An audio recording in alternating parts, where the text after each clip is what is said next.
Nicolás, un Sí. placer enorme tenerte aquí con nosotros, El gusto en nuestro EcoTalk, y la verdad es que es un lujo poder contar con tu presencia y poder tener esta charla que ya verás que irá por donde nos lleve. Así es. Que esta es la intención. Oye, es un lujazo y en este sentido, pues oye, hace tiempo que tenía muchas ganas de tener esta conversación contigo. Sí. Verás que tengo muchas preguntas en la cabeza, que algunas me hierven, algunas son de tu especialidad, por lo tanto seguro que tendré que decirte Para. o oye, que yo no sé tanto, cuéntamelo un poquito más fácil para mí, y otras cosas a lo mejor voy a hacer alguna digresión. Sí. ¿Vale? Voy a empezar por algo muy básico, que es que, bueno, y esto es una cosa que, bueno, sabes que nosotros vendemos alimentos en los supermercados y todas las familias que acuden a nuestra casa pues acuden por motivos distintos. Unos vienen, bueno, pues porque están convencidos, otros vienen porque les lo ha dicho, el médico les ha recomendado que hagan una dieta determinada, otros porque han leído. No hay una única causa, una única justificación o motivo por el cual vienen a comprar a nuestras tiendas, ¿no?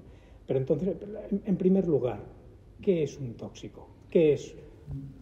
Sí, pues un tóxico, un xenobiótico, es un compuesto extraño al organismo que una vez dentro del organismo pues modifica alguna de las funciones, fundamentalmente una función fisiológica o altera algún tipo de expresión celular y por tanto se considera en la toxicología clásica que hay una relación con la dosis y que es un problema de exposición y de tiempo, pero muchas de esas cosas se tambalean, ¿no? Por ejemplo, a mí el café me altera. Sí. El café es un tóxico. Pues sí, a altas dosis, bueno, desde Paracelso dicen que la dosis hace el veneno. Bueno, está todo cuestionado. Probablemente lo del café y la cafeína y todo, pues está en cuestión de dosis. Una dosis baja pues tiene un efecto estimulante, muy placentero y muy positivo, y probablemente a dosis altas pues puede ser un auténtico veneno, ¿no? Eso se ha dicho siempre así. Ahora está cuestionado fundamentalmente por una razón, porque siempre, por ese afán reduccionista, siempre se ha considerado los compuestos químicos tomados uno a uno, y no. Tú te expones a muchos en el mismo plato y menú del día, ¿no? Eso le ha salvado la vida a los que están en la producción alimentaria convencional, la tradicional, la convencional, en donde miden cada residuo de pesticida de forma individualizada. Como las concentraciones son bajas, a pesar de que sea tóxico, no se espera nada. Y ahora le decimos, ¿y cuántos niveles bajos hacen un nivel alto? Lo que se llama el efecto cóctel, que la gente lo entiende muy bien. Claro, el efecto cóctel es a cuántos tóxicos me estoy exponiendo al mismo tiempo. Absolutamente. Pero luego hay el efecto de acumulación, porque Sí. algunos de estos tóxicos residen y permanecen en el organismo y El algunos... efecto, la palabra es muy confusa, porque la acumulación en inglés es cumulativa y hay efecto combinado, que sería el cóctel, y acumulación en castellano es que sean persistentes dentro de tu organismo, ¿no? Y jodido, porque mezcla lo que tienes en la dieta de cada día más aquello que vienes acumulando del tiempo pasado, el caso del mercurio, o el caso de los compuestos orgánicos persistentes, el famoso DDT. Pues tú con tu edad vas acumulando, son productos o compuestos tóxicos de muy difícil eliminación, se acumulan en la grasa, y entonces vas cargándote cada día de eso. Esa carga interna más la externa en el menú del día actuarán de forma combinada. En la toxicología clásica reguladora eso no se tenía en cuenta. Se hablaba de compuestos individuales, de que todo se ha sometido a revisión. Por eso, volviendo al principio, concepto de tóxico, pues depende de la dosis y de sus amigos. ¿De acuerdo? Esto es tremendamente complicado y complejo, mucho, ¿no? Mucho. Y produce en la administración lo que decimos siempre, parálisis por análisis. Como no saben cómo abordarlo, se dilata el proceso de decisión. Ahora ha decidido la Autoridad de Seguridad Alimentaria Europea evaluar el efecto cóctel y se creen en su inocencia que son los compuestos de la misma familia. Y le decimos, no chicos, pueden ser de familias diferentes, no me hables del efecto combinado de una misma familia de compuestos. Ellos... ¿Puedes poner un ejemplo de esto? Pues mira, por ejemplo, en el caso de los eftalatos, sí, se han ido sustituyendo unos por otros, pero los isómeros, los nuevos, son otros 10, 15 o 20. Cuando ya han señalado como maldito al dietilesiltalato o al dibutiltalato, quedan otros en la familia, hasta 600, que son igualmente tóxicos, pero están permitidos porque no se han evaluado de esa manera. Es decir, El efecto combinado echa por tierra mucha de la seguridad alimentaria que teníamos establecida o que se tenía establecida, o por lo menos las reglas, ¿de acuerdo? Y por entonces, eso es que, ¿qué defensa tenemos como ciudadanos, ¿no? O como ciudadanos, como consumidores? Es una palabra un poco fea, no me gusta decir consumidores, pero como ciudadanos que acudimos a nuestras tiendas para adquirir comida, o tiendas de otros productos que también tienen estos compuestos. Mira, yo creo que la clave, y lo digo siempre, tengo 5 conclusiones, sea el tema del que hablo, siempre concluyo con lo mismo, y entonces una de esas es, digo, como toda esta información es muy difícil que tú la manejes, porque es muy especializada y no corresponde a tu background, a lo que tú has estudiado, lo mejor es buscar sitios de confianza donde alguien lo entienda de forma corporativa y te ofrezcan un producto más seguro. Es penoso ver a la gente joven con la aplicación informática del móvil leyendo etiquetas de cosméticos. Una mujer española utiliza unos 14, y son pocos, cosméticos y productos de cuidado personal diarios, que tiene una composición media de 28 componentes. 14 por 28, 300 componentes. Es inmanejable. No tenemos formación para entender eso. No, ni siquiera los químicos, ¿no? Es decir, al final tienes que buscar sitios de referencia donde alguien esté de tu lado. Que confíes en que están haciendo esa labor de filtración. Y que alguien se lo está leyendo y que a lo mejor se puede equivocar en algo. Y como dice siempre, bueno, es que decían que era bueno y después era malo. Digo, pero es un producto, no son todos. Esa mejora, claro que es posible. Pero reduces las probabilidades. Reduce las probabilidades para tu familia y para ti. Nicolás, a veces hablamos de tóxicos y de enfermedad, y cuando hablamos de enfermedad nos vamos como a la más gorda, ¿no? A la que suena peor, al cáncer. Claro. Pero hay un espectro enorme. Pero déjame que te diga, porque tiene un diagnóstico claro y porque es una enfermedad vulgar. Si tienes cáncer de mama, tienes cáncer de mama. No hay duda. Hay un notario, que es el patólogo, que ha dicho, usted tiene cáncer de mama, cáncer de próstata. Es decir, el diagnóstico es claro y evidente. Y entonces te gusta cogerse a ese tipo de... Pero te vas a enfermedades como la sensibilidad química múltiple, que todavía están discutiendo a ver qué es y qué no es, y que tiene síntomas erráticos, variables, cambiantes.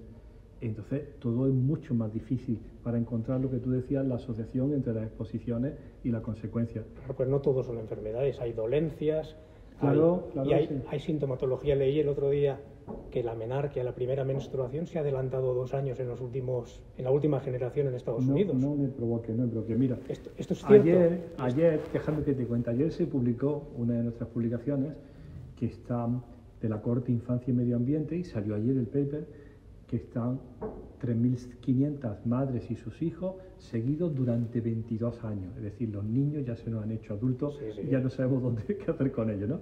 Asturias, Guipúzcoa, Sabadell, Ribera del Ebro, Menorca, Valencia y Granada. Como dicen en Madrid, demasiado periférico.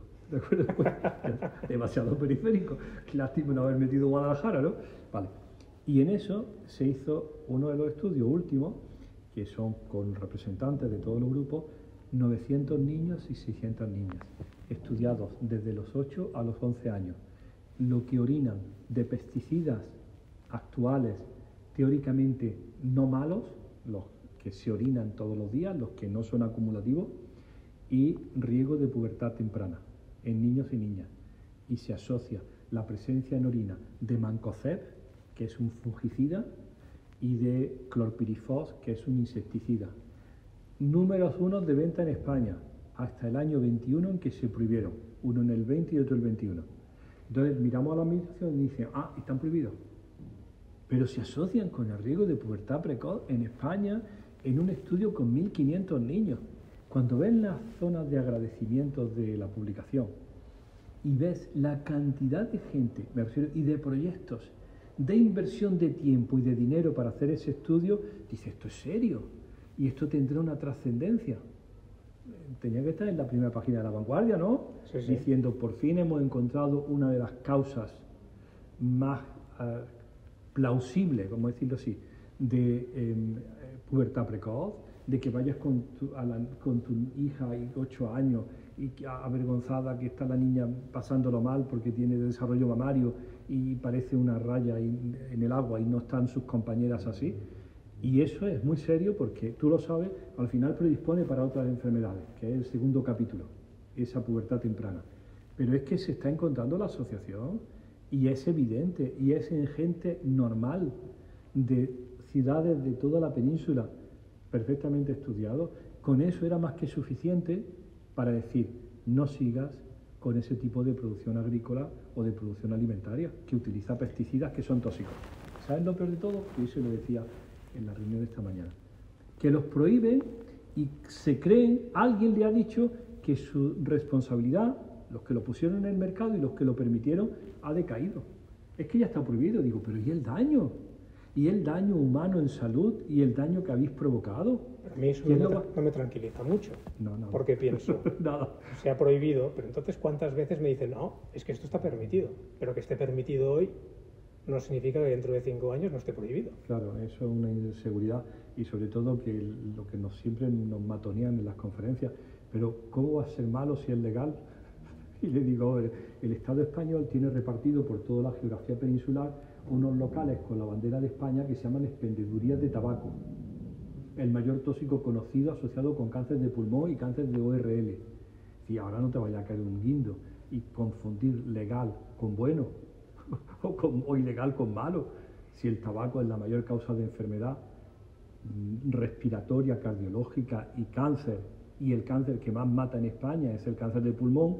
No me vaya a decir ahora que por ser legal iba a ser bueno. No. A ver, una cosa es la legalidad y otra cosa es el que sea bueno o malo. ¿Qué otro espectro de enfermedades, o a lo mejor no tanto de enfermedades, como qué señales nos deben preocupar? Porque hablábamos antes de la infertilidad, ¿no? De la pérdida de calidad seminal. Eso no sé, no consta como enfermedad ningún epígrafe, pero sí que es una constatación de que algo está pasando, ¿no? Mira, es una cosa, la hipótesis la enganchamos nosotros en el año 99. Coincidimos en un proyecto europeo con el grupo de Niels Kakebæk en Copenhague, una unidad de reproducción, un país serio y como Dinamarca, concienciado por la producción agrícola, por el consumo, todo quizá de lo más desarrollado de Europa. Y el grupo de toxicología o de reproducción estaba muy interesado en 3 cosas que a lo mejor conoce. Uno es el no descenso testicular en el nacimiento, lo que se llama como criptorquidia, la mala calidad seminal y el cáncer de testículo. Acuérdate del cáncer de testículo, hubo un momento que se puso de moda con el Mono Burgos, Armstrong, Molina, ¿te acuerdas? Y otro futbolista, Penev, también. Sí, que empezaba a hablarse pues casi como de mama, ¿no? Y esas 3 entidades, según el grupo de Niels Kakebæk, tienen su origen en un problema testicular durante, a ver, te voy a decir muy serio, durante los primeros 40 días postconcepción. Los primeros 40 días postconcepción es cuando la mujer ni siquiera sabe que está preñada, porque acaba de tener la primera falta. Y dice, la primera falta, porque son 14 días más 30 días, son 45, ¿de acuerdo? Y entonces ya, ese momento, ya ha pasado el riesgo. En esos días, que no sabe bien si está preñada, es cuando ocurre fundamentalmente la exposición que modifica la actividad de esas células testiculares y se asocia con cristorquidia hipospadia, que se resuelve, con cáncer de testículo, pero sobre todo con mala calidad seminal. ¿Sabes cuándo te enteras que tienes mala calidad seminal? Cuando tienes una pareja, has decidido procrear y estás 2, 3 años y no viene. Entonces va la pareja, se hace el estudio y le dicen, pues tiene usted una oligospermia, o tiene usted el semen de mala calidad, o poco abundante, o de forma rara, o poca motilidad. Con 34 años. ¿Y tú quieres que yo te demuestre que eso se asocia con lo que hizo tu madre hace 34 años durante tu concepción? No, imposible. Es decir, los estudios epidemiológicos ahí pues fracasan enormemente porque necesita una vida entera de observación. Bueno, pero esa es la hipótesis. Entonces estamos muy preocupados de que realmente lo que hay que hacer para procurar la buena salud reproductiva de ese varón es cuidar a la mujer fértil, pero no a la mujer embarazada. Es como decía el otro día un compañero, es medicina preconcepcional. ¿Entiendes lo que es preconcepcional? Cualquier mujer fértil que no esté poniendo medios para estar embarazada está a riesgo de que estas exposiciones sean graves para la descendencia de su hijo o de su hija. Y eso acompleja enormemente las recomendaciones y acompleja enormemente las asociaciones de causalidad entre exposiciones y efectos, pero nos revuelve las tripas porque al final dice, a quien hay que cuidar fundamentalmente a la mujer joven y hay que instruirla y no sabemos cómo hacerlo. ¿Cómo se le habla esto a una gente que tenga del siglo XXI o a una chica de 22 años o menos? Esto viene un poco a mi pregunta de que, ostras, ¿cómo podemos hacerlo? Porque somos una sociedad en la que si no me encuentro mal estoy sano. Sí. Entonces, si no tengo ninguna señal, soy joven y todavía Claro, no siento nada. Ese muchacho de 18 años que va a pensar en su la salud salud es, ¿o reproductiva. tengo o no tengo? A nivel, Ok. cuando todos sabemos que la salud es una variable mucho más continua, no es discreta, ¿no? Entonces, ¿cómo se enseña eso a la gente? ¿Cómo, o sea, trabajar desde la prevención es muy difícil. Es muy difícil. La- Cuando tengo un problema, voy al médico y me dice, ¿usted tiene esto? Entonces sí, mi mente cambia de golpe, me lo ha dicho el médico, si no hago nada voy a tener un problema serio, pero ¿cómo lo hago antes de que llegue ese problema? Pues mira, incluso en los propios sanitarios, en los sanitarios hemos educado una medicina actual que es fundamentalmente diagnóstica y terapéutica, basado en que te compres la mejor máquina y después tener el mejor aparato, pero hay muy poca información en prevención, es decir, es pésima la información que un sanitario, sobre todo un médico, da en dieta. No se enseña en las facultades de medicina alimentación. Se puede enseñar, si eres endocrino, trastornos de la alimentación, la obesidad y la diabetes, pero no te enseñan alimentación. Es decir, hay un déficit enorme en formación por parte de los sanitarios. Es decir, se inventan una carrera preciosa, ¿no? Ya lo hemos discutido aquí alguna vez. Diplomado en nutrición humana y dietética. Hombre, pero incorpóralo al sistema público.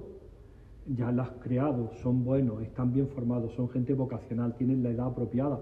Incorpóralo a las unidades hospitalarias, ponlos en los centros de salud, que den recomendaciones y que no te den una hojita fotocopiada de los años 60 diciendo esto es bueno, esto es malo, ¿no? Es decir, esa sería una forma muy buena de educar que tú estás diciendo. Y después una cosa que vosotros me habéis enseñado y que es la gente tiene que recuperar los hábitos de compra pausada, para saber elegir, para saber dónde va y sobre todo para enseñar cómo se compra y cómo se cocina. Una de las peores cosas que nos ha traído la cosa esta de la COVID es lo del fast food takeaway. ¿Te acuerdas de todas esas palabritas que abusas del envase, abusas de los ultraprocesados, abusas de las formas, no cocinas y entonces te han metido sin darte cuenta toda una serie de formas de exposición impensables? Nadie podía pensar. ¿Tú te imaginas hace 30 años que la alimentación en el país va a cambiar de esta manera? A lo que es ahora, que quieres comer en 10 minutos en un súper empaquetado con un ultraprocesado. Pero esto no va mejor, Nicolás, porque cada vez cocinamos menos, sabemos menos y las abuelas se van yendo. Claro, entonces, pero, no sé, pero yo creo que es una cuestión familiar, de educación familiar, tiene más que decir.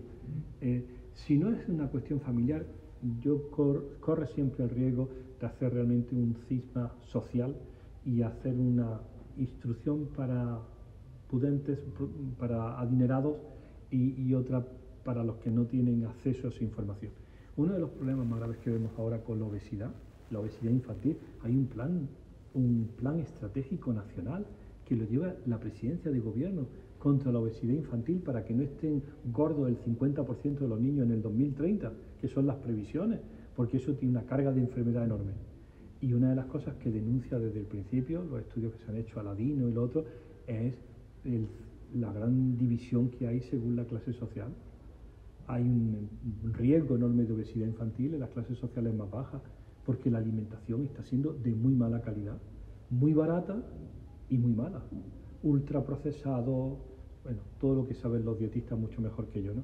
Entonces probablemente hay mucho de educación, y de educación familiar, ¿no? Es decir, no es posible. Hay que entrar a saco en los comedores escolares. Sí, en los comedores escolares, por supuesto. Pasa que a veces nos encontramos con padres y dicen, bueno, yo como ya confío en el colegio ya hace la educación, ya les dan las legumbres en el colegio y yo en casa no tengo por qué darles legumbres, ¿no? A veces delegamos esa responsabilidad. Y premias a tus niños con el McDonald's, sí. los premias con fast food. Como ya han comido legumbre en el colegio, sí, pues... se han comportado muy bien, vamos a comer caca. Es decir, no es posible que eso sea la forma. Pero yo te diría, Nicolás, una cosa que me ronda por la cabeza. Tenemos al supermercado bajo escrutinio en el sentido de que tiene una normativa de etiquetaje que cada vez es más exigente y que obliga a una serie de cosas, lo cual está muy bien, ¿vale? Pero luego hay el 50% de nuestra alimentación es fuera de casa. Sí. Vamos a cafeterías, vamos a restaurantes y allí no hay escrutinio ninguno. A ver, ¿Cómo hacemos? Porque ¿qué aceites usan? Sí. ¿Qué grasas No, están usando La restauración colectiva, como dicen, no entiendo, ni sé cómo se puede meter en eso, pero sé que en la restauración colectiva, fundamentalmente en colegios y en guarderías y en primaria, sería la enorme oportunidad para que muchas familias comieran bien una vez al día, por lo menos al día, que esa comida fuera segura. Cataluña, Canarias lo están haciendo bien, ¿no? En Canarias estuve la semana pasada en Tenerife y con el grupo este de Ecolocal han conseguido cerca de 100 escuelas en todas las islas que comen ecológico, y lo único que ha hecho ha sido la administración es colocar y aproximar a los cocineros y cocineras con los agricultores y productores, y entonces están disfrutando porque están dándole una comida que ni es más cara y que es además mucho más nutritiva y mucho más segura. Dicen siempre, es que lo ecológico es caro. Claro. Y yo digo siempre, llegamos a ese punto. Vamos a hacer un trato. Vamos a hablar de la comida convencional y le vamos a poner al precio de lo convencional lo que te va a costar el pediatra, el ginecólogo, el obstetra, el no sé cuánto y no sé cuánto, y el oncólogo.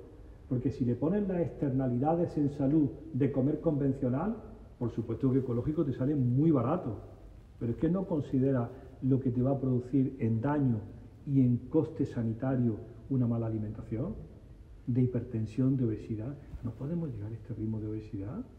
Es que eso trae consigo diabetes y toda la enfermedad cardiovascular, que eso tiene un precio que probablemente el sistema no pueda asumirlo. Yo no sé cómo va a resolver esto Estados Unidos, que están más adelantados que nosotros, pero ahí que van con aseguradoras, las que no quieren que se siga por ese camino son las aseguradoras porque no pueden pagar la factura. Aquí como todo está el Estado detrás, ¿no? Claro, como aquí la gran mayoría de cosas están en el sistema, claro. El sistema te lo cubre. Pues y además venimos de una educación, por lo menos la gente mayor, de que papá, Estado, velaba por las cosas y estaba todo suficientemente controlado. Dicen, no, eso pudo estar en algún tiempo, pero ahora nuestro nivel de exigencia, quizás sea eso, ¿no?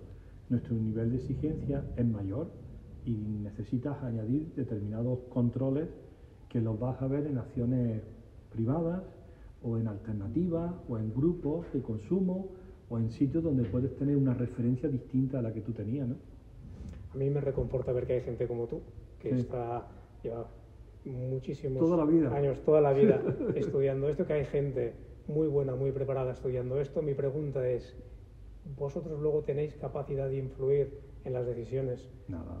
Que ¿cómo os coordináis? Porque al final estáis ahí, aislados y estudiando. Déjame que te cuente. Me dicen el otro día a veces, ¿pero cuántos papers hay publicados? Digo, yo 357. He dirigido 53 tesis doctorales. Llevo 45 años en esto. Y digo, yo creo que nadie se ha leído nada. Nadie de la administración nunca se ha leído nada. Es decir, es como clamar en el desierto. Tú estás contando una historia, haces tu propia carrera, se promociona a la gente que tienes alrededor, pero dices, ¿esto influye de verdad en algunas decisiones? Las decisiones tienen que ser decisiones políticas o decisiones de gente que se lo crea y dice, es que es muy potente la oposición de los grupos. Hablan como unos seres, ¿no? Unos seres que están por ahí. Los grupos empresariales. De investigación y regulación, ¿qué podemos hacer para que vayan más de la mano? Pues probablemente hasta el año 2000, corría el año 2020, como yo digo en mis conferencias, antes de COVID, parecía que Bruselas era el sitio de pelear, ¿no? Fíjate, a final del 19 se aprueba el The European Green Deal, sí. El gran proyecto para cambiar Europa y darle la vuelta al calcetín en biodiversidad, en transporte, en energía, en comercio, en alimentación, en agricultura, en ganadería, todo. Pero fíjate por dónde.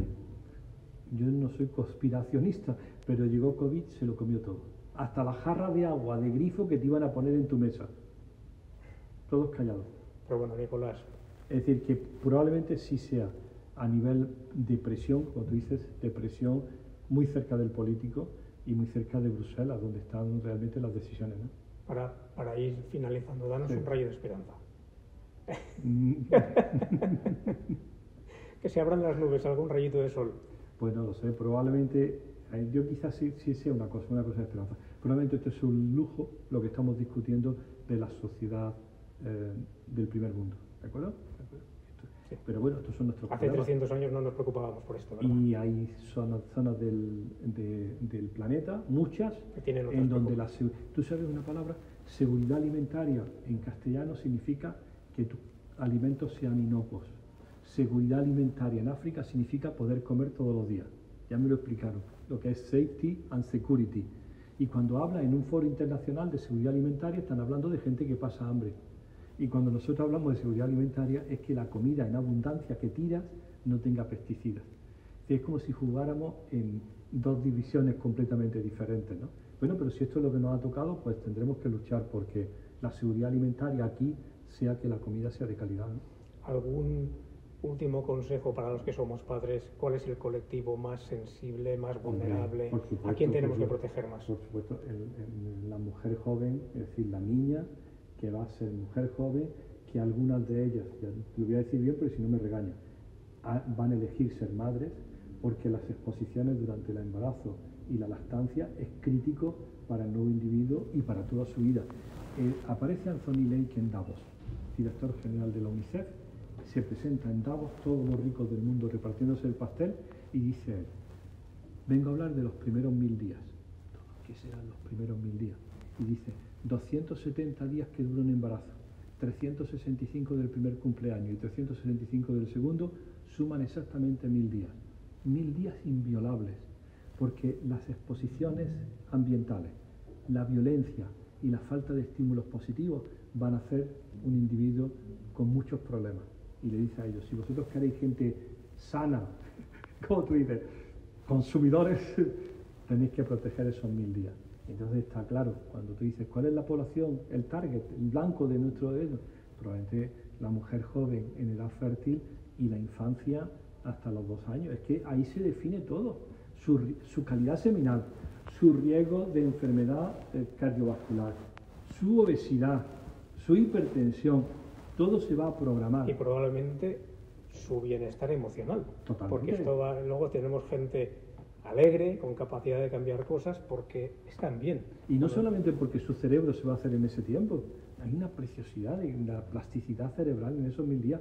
Como yo digo, puede aprender euskera sin dolor, Sin dolor. y mandarín. Si en ese momento tienes una plasticidad cerebral, eres tan flexible y tan lábil que lo que tienes que hacer es eso. Y eso es un asunto familiar. Eso yo creo que es un asunto familiar y de la sociedad. La sociedad debería pensar que o proteges eso